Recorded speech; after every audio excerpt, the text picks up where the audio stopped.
अच्छा, अब 2017 में जो आपने 10 लाख रुपए जमा किए, जी, ये कहां से किए? ये पैसा जो सर शादी ब्याह खर्चा उधर उधर से जो कुछ एनएससी का था, कुछ जो है पोस्ट ऑफिस का था, इधर उधर से जो हुआ था बचा था, है, तो वो सब मिला करके इकट्ठा करके कुछ फिक्स डिपॉजिट तोड़वाया मैंने। 1-1.5 लाख रुपए का फिक्स डिपॉजिट भी था, वो सब मिला के मैं 10 लाख इसलिए जमा किया सर 2017 में, क्योंकि मुझे 2019 में 19 लाख रुपए की मेच्योरिटी थी। क्योंकि 3 साल में 19 लाख दे रहे थे ये। नहीं सर, वो तो 19 लाख जो है मेरा 2004-5 से ही, 7 से ही 2-2 लाख, 1-1 लाख 50,000 ऐसे जमा करते बढ़ते बढ़ते 19 लाख गया सर वो। नहीं नहीं, आप, मैं समझ नहीं पा रहा हूं। 50,000 रुपए का तो आपने दिया, 50,000 जमा किए तो 3.5 लाख मिला 2014 में। जी, और फिर एक 6 लाख रुपया 2015 में जमा किए तो फिर आपको 16 में 6,92,000 मिल गया। इस दौरान भी जी, पैसा जमा कर रहे थे क्या आप? नहीं उसके बाद मैं नहीं किया सर। हाँ, 2017 में किया सर 10 लाख रुपए। तो 2017 में ही ना किया, सहारा में मैं कह रहा हूं। आपने तीसरी दफा इन्वेस्ट किया 2017 में, जी, जी, जी, और वो किया आपने 10 लाख रुपए। जी, जी, जी, अच्छा, तो मैं इसे कैलकुलेट करना चाहता हूं कि 3.5 लाख और इधर 6,92,000, तो लगभग आपको सहारा ने दिया, जो आपका पैसा था उसको सहारा ने लौटा करके दे दिया आपको लगभग 9 लाख रुपया, जो जिसमें से 6 लाख आपका मूलधन मैनेज कर लीजिए, 50,000 मूलधन मैनेज कर लीजिए, तो 6,50,000 का आपको लगभग 9 लाख रुपया मिला सहारा से। ठीक है, और जी, आपने 2017 में फिर से जो है 10 लाख रुपए दे दिए सहारा को। जी, जी, जी, तो मैं ये कैलकुलेट कर रहा हूं कि ये 16 साल का जो विश्वास है, उस विश्वास के एवज में सहारा ने आपसे 10 लाख रुपए दे दिया। अब सब कुछ चूंकि चल रहा था, जब 6 लाख का भी रिटर्न आपको आ गया तो आपको लगा कि 10 लाख अगर देंगे तो 10 लाख की मेच्योरिटी कब होने वाली थी वो पूरी? सर वो मेरा मेच्योरिटी सर 22 में था। अच्छा, 22 में था। जी, तो जी, 10 लाख की मेच्योरिटी 22 बीत गई, उसमें से कोई पैसा आया? नहीं मिला सर, 19 वाला ही नहीं मिला सर। 19 में जो मिलना था 2019 में, वो कौन सा पैसा था, वो 2019 पैसा वाला? सर, हाँ वो मैं बता रहा हूँ सर। 2007 में, 2008 में, 2009 में किसी योजना में 1 लाख रुपए, किसी योजना में 50,000 रुपए, वो सब मिला करके इन्होंने क्यू साफ में डाला सर पूरे पैसे को। तो वो 2012 में क्यू साफ में जब डाला तो उन्होंने बनाया उसको पूरा विच इंटरेस्ट जो भी करके इन्होंने 6,26,000 रुपए बनाया। उसके बाद जब सोसाइटी चालू हुई तो इन्होंने 2015 में सर 3 साल हुआ था क्यू साफ में, 3 साल के बाद उसको सोसाइटी में कन्वर्ट कर दिए सर। अरे बाबा, मैं आपसे ये पूछ रहा हूं कि आपने सहारा में कितनी दफा निवेश किया, कब से कब तक किया? आपने दो निवेश का तो अकाउंट बताया, 2000 का और 2015 का। आप नहीं इस तो, बीच में भी निवेश कर रहे थे? हाँ बीच में कर रहा था सर। 2007 में किया, 2008 में किया, 2009 में किया। वो कितना पैसा निवेश कर रहे थे? कभी 50,000, कभी 25,000, कभी 75,000, कभी 1 लाख ही ऐसा निवेश होता था सर। तो वो कितना हो गया तो वो सर टोटल? 2012 में इन्होंने क्यू साफ में डाल दिया उस पूरे पैसे को। तो 2012 के पहले तक कितना पैसा था जिसको चॉप में डाला? टोटल पैसा कितना था? वो सर 3-3.5 लाख रुपए रहा होगा सर, 4 लाख के आसपास। 3.5 लाख रुपया मोटा मोटी समझते हैं। हाँ, मोटा माटी। 3.5 लाख को इन्होंने क्यू शॉप में तब्दील कर दिया। जी, जी, ये जी, आपने, और फिर आपने 2019 में आपने 10 लाख रुपए दिए, जिसकी मेच्योरिटी 17 में, 2017 में सर, 2017 में दिया। 2017 में आपने 10 लाख रुपए दिए, जिसकी मेच्योरिटी आपको 22 में होनी थी। और हाँ, 22 में होना। ये जो 3.5 लाख रुपए क्यूसॉप में गए, इसकी मेच्योरिटी 2019 में होनी थी। इसकी मेच्योरिटी सर होना था 2018 में। क्यू साफ का था, 6 साल के लिए था ये। तो ये 2018 में होना था। हाँ, 2018 में मेच्योरिटी होना था, लेकिन मेच्योरिटी के पहले ही इन्होंने जो है इसको सोसाइटियों में कन्वर्ट कर दिए।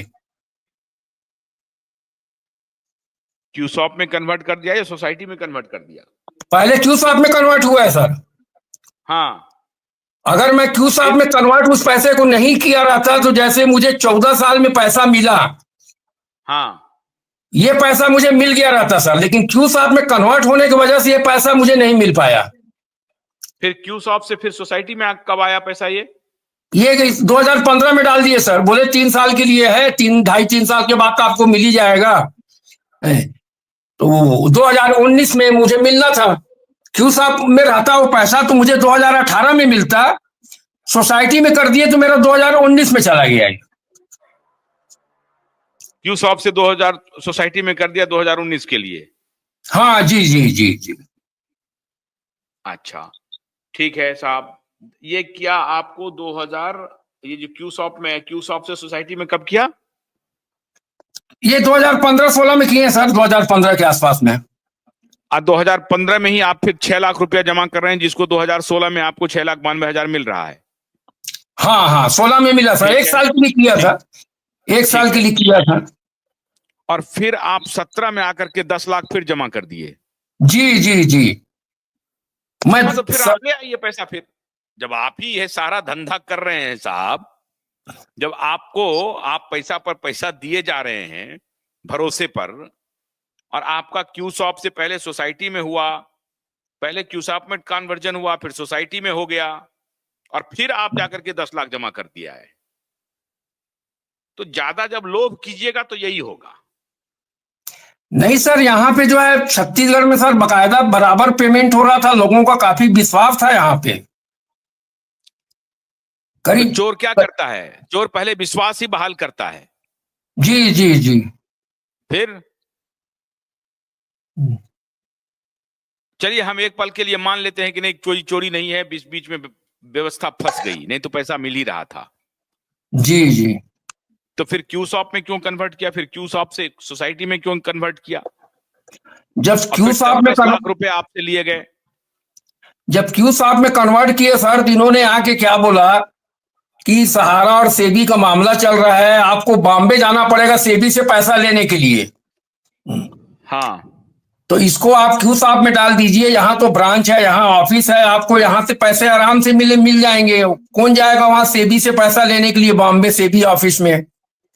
तो 95% लोगों का क्यू शॉप में ट्रांसफर हो गया था सर, पैसा जो है करीब 1-1.5 महीने के अंदर सभी का कर दिए थे ये।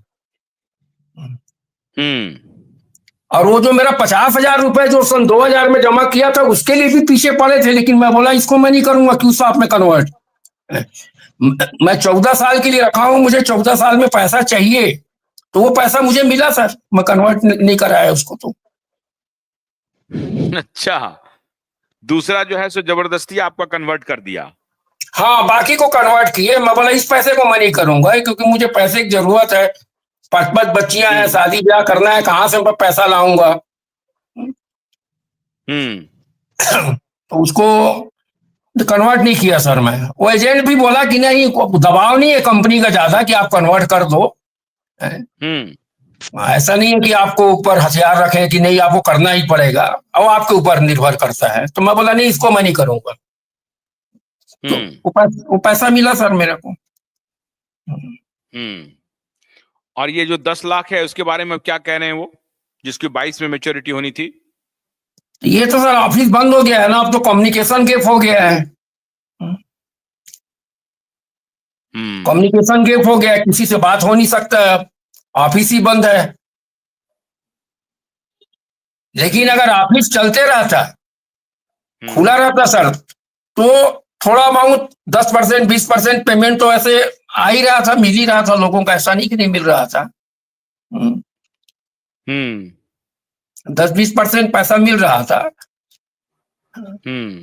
ये एक्चुअल में इन्होंने क्या गलती किया सर, इनको कहीं से इतनी बड़ी कंपनी है, 5-10 हजार करोड़ का फंड इकट्ठा करके जितने ब्रांच हैं सभी जगह इनको थोड़ा थोड़ा पैसा भेजवाना चाहिए था। कहीं पे 100 करोड़, कहीं 50 करोड़, कहीं 20 करोड़।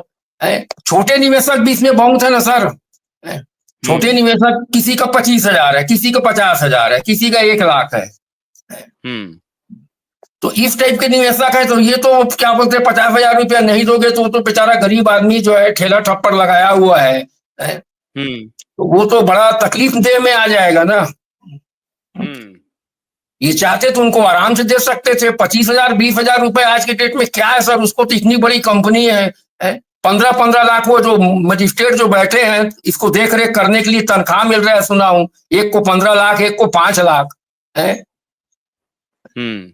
20 लाख रुपए में कम से कम 1,500-2 हजार निवेशक लोग को पेमेंट हो जाएगा सर। मेरे जानकारी में कुछ लोग ऐसे हैं, किसी का 12,000 रुपए, किसी का 26,000 रुपए, किसी का 35,000 रुपए है। इतना पैसा तो दिया जा सकता है, कोई बहुत बड़ी चीज नहीं है ये।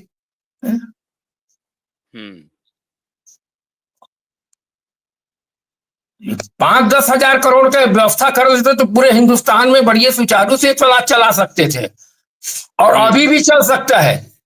नियत सही होना चाहिए।